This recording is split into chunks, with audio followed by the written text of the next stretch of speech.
measure the bell pepper since that's what you have. Just, this one's hot, like a mug. But, yeah. Just keep peeling, just keep peeling.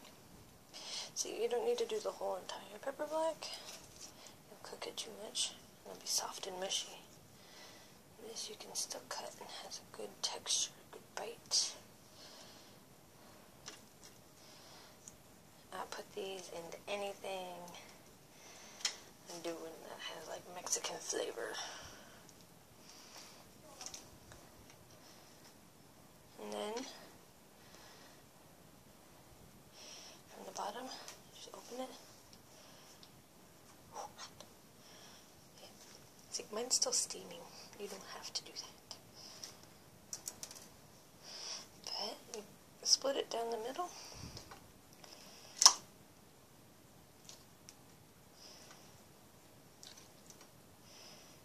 Peel out the seed.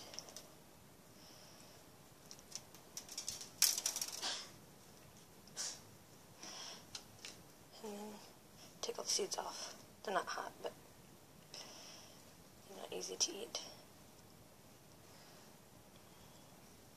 And then for fajitas, just cut down really thinly. And like I said, you don't need to cook this. Just put it in after you've cooked everything else. And that's good. Alright, is that it all?